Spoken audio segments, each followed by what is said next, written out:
Welcome to Book Nibbles. Big ideas, small bites.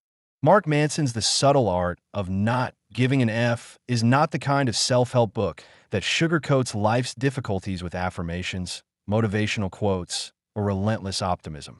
Instead, it begins with a blunt premise. Life is inherently limited. Our time and energy are finite, and therefore we cannot give our care and attention to everything.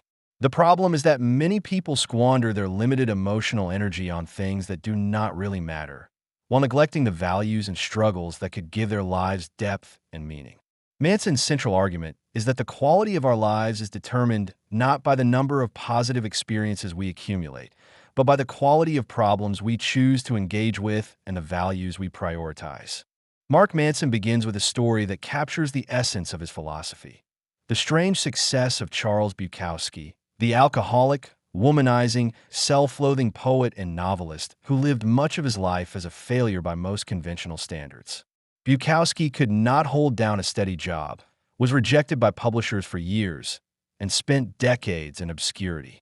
When he finally found success, it was not because he transformed himself into a more disciplined or polished version of who he was, but because he leaned into his flaws and wrote with brutal honesty about them. He did not pretend to be anything other than a man who considered himself a loser. In fact, when he finally did publish, the first book bore the dedication, "Don't Try," echoing what is etched on his gravestone today. The point of this story is not to glorify self-destruction, but to illustrate that success came to Bukowski when he stopped giving an F about being someone else and embraced the raw truth of who he already was. From here, Manson pivots into his critique of modern culture's obsession with happiness and positivity. In his view, the endless pressure to be happy actually makes people miserable because it implies that ordinary struggles are failures. He describes what he calls the feedback loop from hell. You feel anxious, then you feel anxious about being anxious. You feel guilty, then guilty about being guilty. The cycle never ends because you resist negative emotions instead of accepting them. He argues that life will always contain problems, and the goal is not to eliminate them, but to choose better ones. Problems are inevitable, but suffering for the right problems can give life meaning. To make this vivid, Manson shares his youthful dream of becoming a rock star. Like many teenagers, he fantasized about standing on stage, adored by screaming fans. He bought guitars, imagined the fame, and believed he was destined for greatness. But as time went on, he realized he was not willing to endure the grind that came with that life. The years of relentless practice, the constant rejection, the long hours in vans between gigs. He wanted the reward without the process. The realization was painful but clarifying. Our dreams are not defined by what we want to achieve, but by what struggles we are willing to endure. The people who succeed are those who find fulfillment in the drudgery itself. The successful musician loves the practice, the athlete loves the training, the writer loves the rejections because they point toward progress. Manson eventually accepted that while he loved the idea of being a rock star, he didn't love the reality. This freed him to focus on other pursuits he did love. Manson drives this point home with contrasting stories of Dave Mustaine and Pete Best, both musicians who endured major setbacks. Dave Mustaine was kicked out of Metallica just before the band became legendary. Humiliated, he formed Megadeth and worked furiously to prove himself. Megadeth went on to sell millions of albums and gain a devoted following, yet Mustaine always measured himself against Metallica's even greater success. By his own metric, to be more successful than Metallica, he considered himself a failure, despite being one of the most influential musicians in heavy metal history. Pete Best, on the other hand, was the drummer fired from the Beatles just before they exploded into superstardom. Unlike Mustaine, Best rebuilt his life, married, and found fulfillment outside of fame. Though the world might see him as the unlucky Beatle, Best himself considered his life a success because he defined it on his own terms. The contrast between Mustaine and Best illustrates Manson's point. The values and metrics we choose to measure our lives determine whether we feel like successes or failures. Bad metrics, like external comparison, trap us in endless dissatisfaction. Good metrics, like personal growth or honesty, create resilience and satisfaction. This leads into Manson's critique of entitlement and the obsession with being extraordinary. He observes that our culture constantly tells people they are special, that they deserve greatness, that they should never settle for average. But by definition, most people are average. When everyone believes they are destined for greatness, ordinary struggles feel like evidence of failure. Manson argues that accepting one's ordinariness is liberating. He illustrates this with the story of Hiro Onoda, a Japanese soldier in World War II who continued fighting for nearly 30 years after the war ended, refusing to believe it was over. He hid in the jungle, surviving off the land, ambushing villagers, and killing innocents, all because he clung to the belief that his life was meant for extraordinary purpose. When he was finally discovered and convinced the war had ended, he felt his decades had been wasted. Onoda's extraordinary commitment was tragic because it was tied to a false value. The lesson is that being extraordinary is not inherently good. It depends on what you are extraordinary at and why. Sometimes striving for ordinariness, honesty, kindness, reliability, produces far better lives. Another major theme Manson explores is responsibility. He distinguishes between fault and responsibility. Something can happen to you that is not your fault, but still your responsibility. If someone crashes into your car, it may not be your fault, but it is still your responsibility to deal with it. Many people waste energy blaming others or lamenting unfairness. While life is often unfair, focusing only on fault leaves us powerless. Responsibility, by contrast, gives us agency. Manson tells the story of a man who was wrongfully imprisoned for decades. Despite the injustice, the man chose to take responsibility for how he would respond, using the time to cultivate inner strength. When released, he built a meaningful life.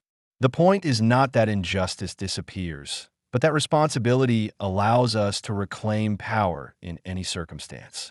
Manson also shares personal stories to illustrate responsibility. He describes being dumped by his first serious girlfriend, an event that devastated him.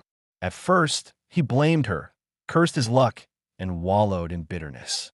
But over time, he realized that he had contributed to the dysfunction in the relationship, and that by taking responsibility for his part, he could grow and avoid repeating mistakes. Similarly, in his professional life, he recalls starting online businesses that failed. He could have blamed the economy or competitors, but by accepting his role and learning from mistakes, he eventually built successful ventures. Responsibility is not about guilt or blame, but about empowerment. Another key idea is the role of uncertainty. Manson argues that certainty is dangerous because it prevents growth. People cling to beliefs and identities as if being wrong would be catastrophic. But the truth is that we are often wrong, and humility requires admitting it.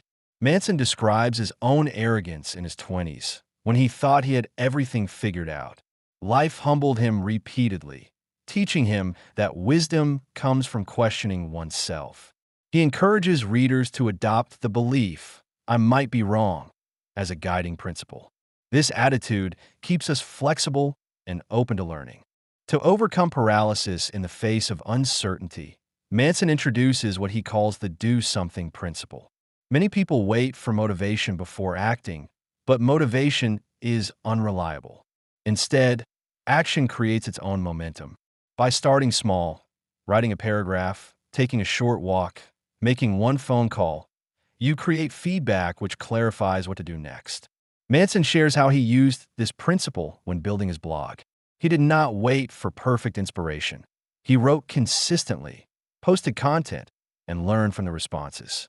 Over time, this led to growth and eventually to his career as an author. The lesson is that small actions compound, and waiting for motivation often means waiting forever. Commitment is another paradoxical theme Manson unpacks. Many people think freedom means keeping all options open, but this can lead to paralysis and superficiality.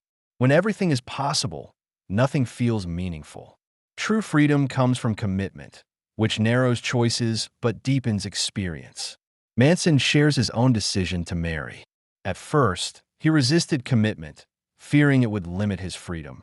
But over time, he realized that committing to one person did not diminish freedom. It enhanced intimacy, trust, and meaning. In work and life, commitment focuses energy on what matters most rather than scattering it across endless possibilities. Perhaps the most sobering part of the book is Manson's reflection on death. He insists that confronting mortality is central to living well. Many people avoid thinking about death, but this avoidance leads them to waste time on trivial pursuits. When we face death, we see clearly what matters. Manson shares the story of his friend Josh, who died young in a freak accident. The loss shook him, forcing him to reevaluate his own priorities. Death, he writes, is the ultimate filter for values. No one on their deathbed wishes they had spent more time on social media or at the office. They wish they had loved more, created more, and contributed more.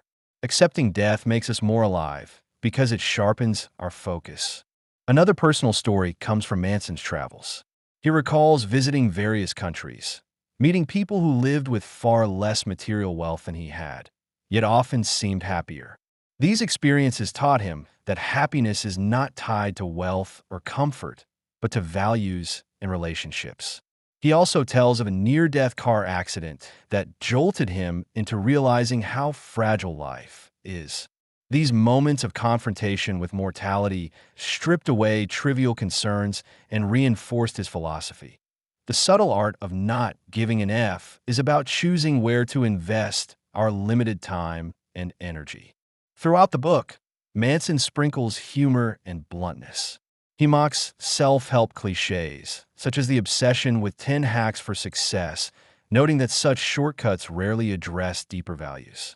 He admits his own flaws, telling stories of arrogance, failure, and embarrassment. This makes the book relatable.